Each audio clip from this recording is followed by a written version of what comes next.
Nuestro último tema de la semana va a ser una breve introducción a accesibilidad y que tiene que ver con HTML. Accesibilidad web es el grado en el que un sitio web es usable por tantas personas como sea posible.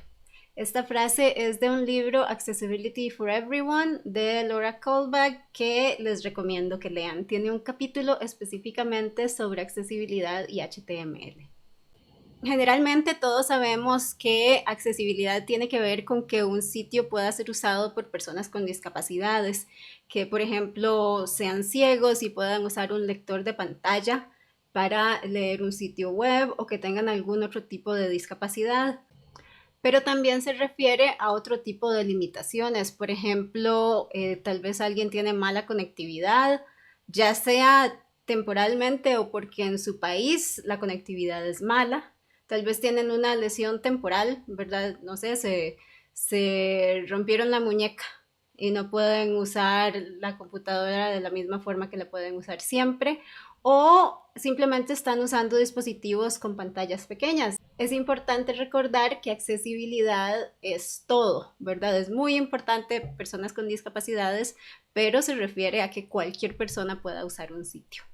En cuanto a accesibilidad y HTML, el primer paso para un sitio accesible es escribir HTML bien estructurado, porque el comportamiento default de las etiquetas es accesible por naturaleza.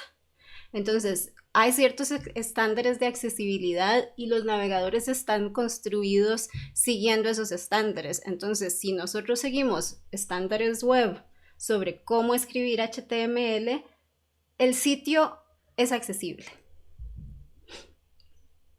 Para chequear la estructura del HTML, digamos, para ver si tiene lógica, podemos ver la página sin CSS. Esto no es muy fácil en Chrome, creo que hay que instalar una extensión, pero en Firefox se puede nada más ir a View Page Styles y escoger No Style, y entonces ahí podemos ver que, por ejemplo, está el sitio de Alistapart, y si lo vemos sin estilo, vemos una aproximación de cómo lo percibe un lector de pantalla, ¿verdad? Que el lector de pantalla lo que hace es pues simplemente leer el HTML en orden.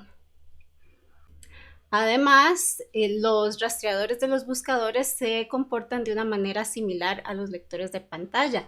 Entonces, si construimos un sitio de manera accesible, también va a mejorar el SEO.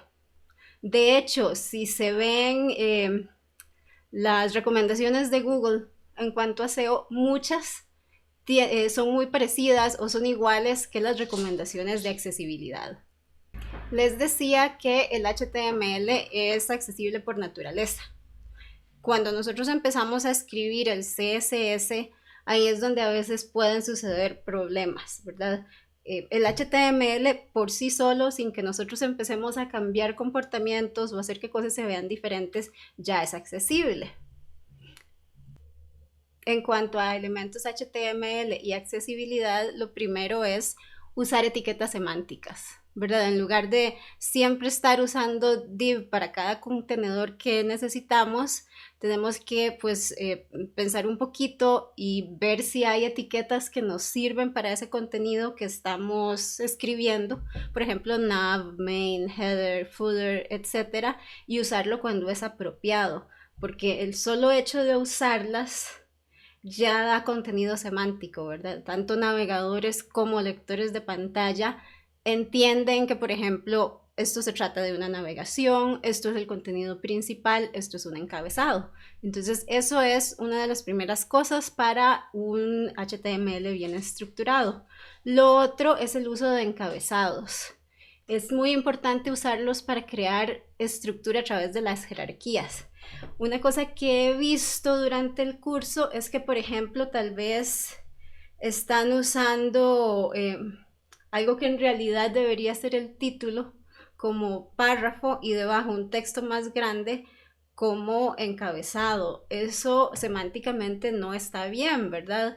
Un titular es un titular, un párrafo es un párrafo, y si yo lo que quiero es que visualmente se vea de cierta manera, que que el párrafo se vea más grande, pues simplemente lo hago más grande con CSS, pero es muy importante mantener la estructura.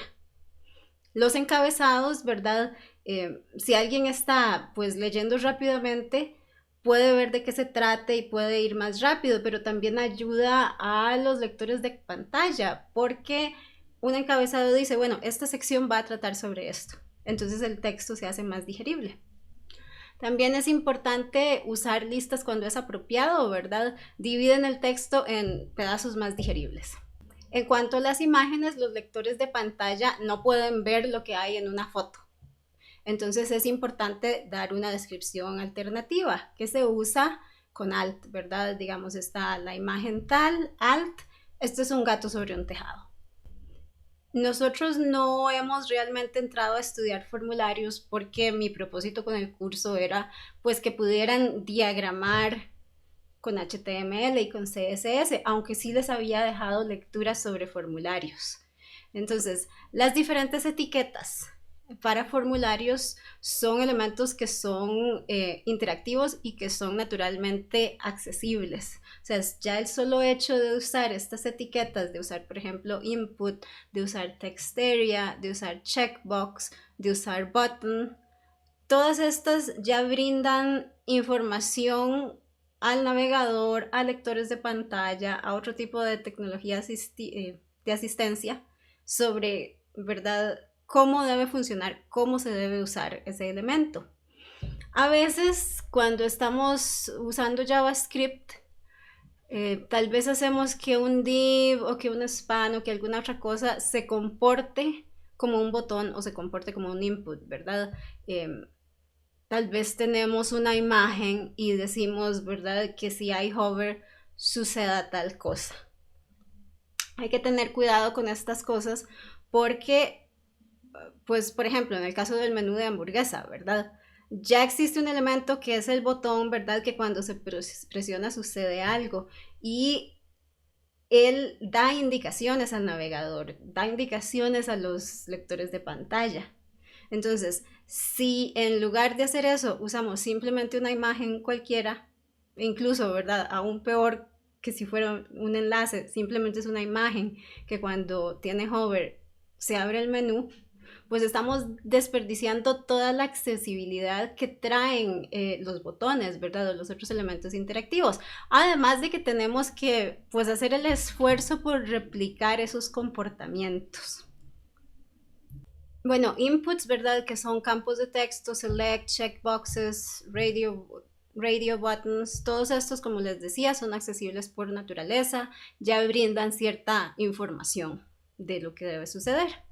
Y los labels, pues lo que hacen es indicar el tipo de contenido que debe ir en los campos, qué es lo que se tiene que llenar ahí, ¿verdad?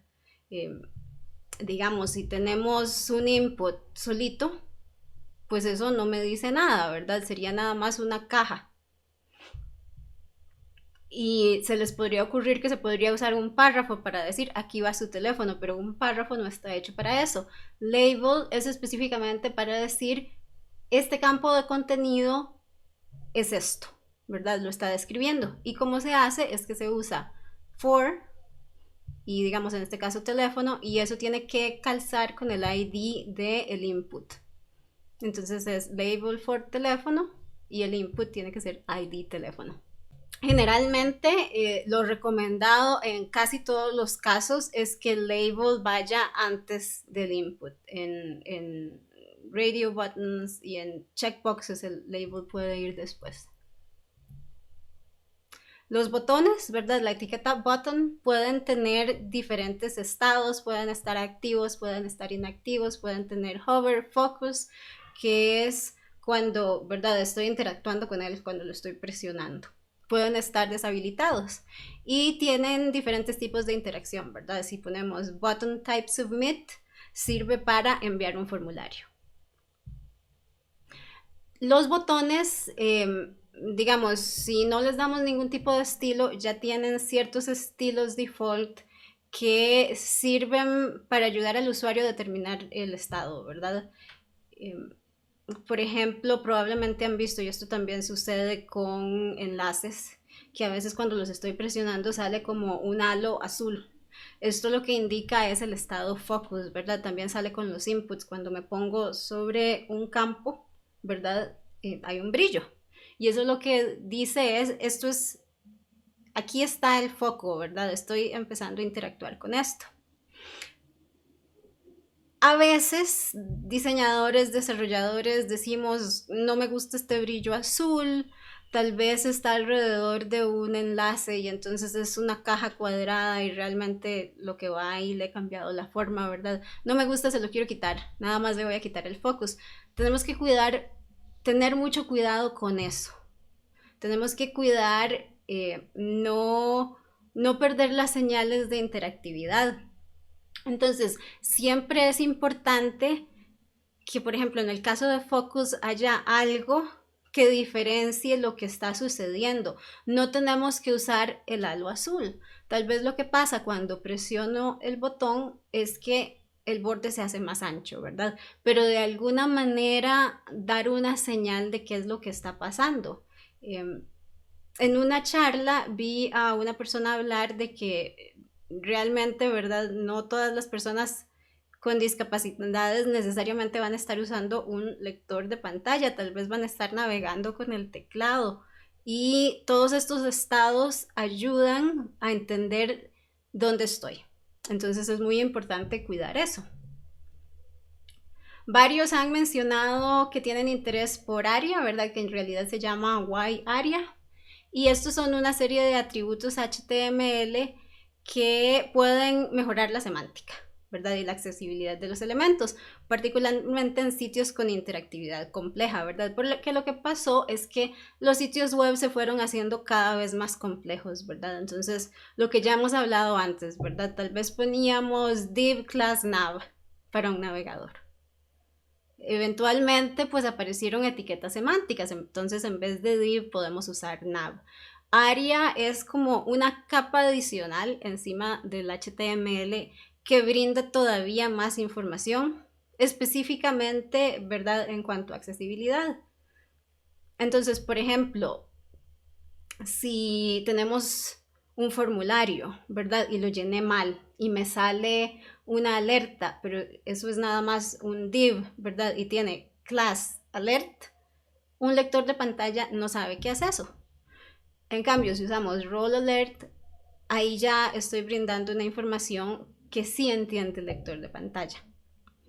Son muy importantes en los casos específicos en que no hay una etiqueta, ¿verdad? Por ejemplo, no hay una etiqueta HTML que se llame alert.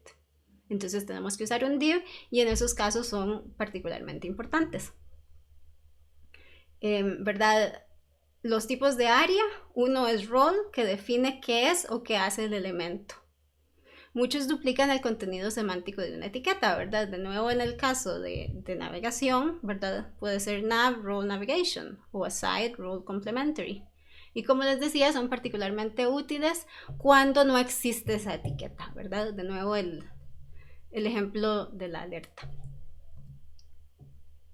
Propiedades y estados son otros tipos y lo que hacen es dar más información, ¿verdad?, sobre cómo interactuar. Entonces, las propiedades describen el elemento aún más, ¿verdad?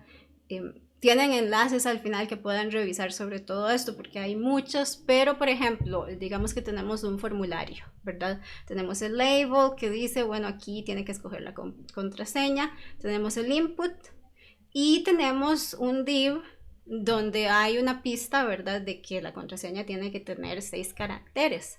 Entonces tenemos ARIA described by, que lo que está diciendo es, esto está siendo descrito por lo que tenga el ID password hint. Todos estos atributos como area described by, area labeled by, con lo que se ligan es con el ID. Entonces, el elemento al que se refiere que tiene que tener un ID, que es lo que yo uso para identificarlo. Estados describen propiedades que tienen que ver con el estado de un elemento. Por ejemplo, area disabled true se usa para indicar, por ejemplo, este campo de texto está deshabilitado. tal vez hasta que se cumpla algún requisito, ¿verdad? Se llene otro campo, lo que sea, pero al usar area disabled true, indico que no se puede usar. Area expanded, lo usé en el ejemplo del menú de hamburguesa en el video pasado, ¿verdad? Entonces indica que un elemento está colapsado o no, ¿verdad? Lo usamos aplicado al botón de hamburguesa, pero por ejemplo podría ser en un acordeón, ¿verdad? El enlace que abre el contenido tendría area expanded, false cuando está cerrado y true cuando está abierto. Finalmente, para terminar esta introducción, ¿cómo y cuándo se usa ARIA? ARIA realmente no afecta el contenido del sitio, ¿verdad? ARIA es una capa que está como por encima del HTML que brinda información adicional, ¿verdad? Existe el API de accesibilidad en los navegadores y las tecnologías de asistencia lo que hacen es accesar ese API. Entonces ARIA es una capita que está por encima y que da esa información adicional, pero el HTML sigue siendo el mismo. Entonces, nada más por usar ARIA, un sitio no va a ser más accesible. Si el contenido está, no es buen copy, ¿verdad? Si no estamos utilizando etiquetas semánticas, si no hay jerarquía en el HTML, no importa cuánto use ARIA, en realidad lo que va a suceder es una gran confusión, ¿verdad? Por ejemplo, en un lector de pantalla. Entonces, usar ARIA bien usado nunca va a traer problemas, ¿verdad? Es como un extra, pero no reemplaza que el HTML esté bien estructurado y sea accesible, ¿verdad?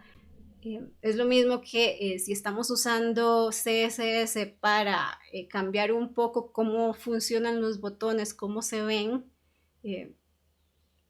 tenemos que tener cuidado de no afectar la accesibilidad, porque solo el hecho de usar ARIA no va a arreglar las cosas. Entonces es una herramienta más para hacer un sitio accesible. Recursos y lecturas, el libro que les decía al principio, Accessibility for Everyone, se los recomiendo. Y tengo pues una serie de recursos, ¿verdad? Este artículo es como bastante corto, es una muy breve introducción. El Ally Project Checklist. El Ally Project Checklist nos da pues diferentes temas, ¿verdad? Como los headings, y nos dice cómo se tienen que usar para que sea accesible. Nutrition Cards for Accessibility Components es un sitio muy simpático que básicamente nos da pues diferentes elementos y nos explica también cómo hacerlos para que sean accesibles. ARIA examples, ¿verdad? Ejemplos específicos de ARIA. El artículo en MDN sobre accesibilidad, ¿verdad? Que tiene varios subartículos. Un video que les recomiendo de Jen Simmons es cómo usar el inspector de accesibilidad de Firefox, ¿verdad? Para ver qué tan bien hecho está el sitio. Este es un curso de Google en Udacity, es gratis, ¿verdad? Sobre accesibilidad, y aquí hay una lista de otros cursos sobre accesibilidad y sugerencias de personas a quienes pueden seguir si les interesa el tema, ¿verdad? Estos son pues sus cuentas de Twitter, pero tienen sus sitios web, ¿verdad? Donde pueden ver artículos que han escrito, pueden ver lo que hacen. Y esta es la introducción a accesibilidad. Espero que les sirva, ¿verdad? Es una introducción, realmente es un tema demasiado grande para realmente entrar en profundidad.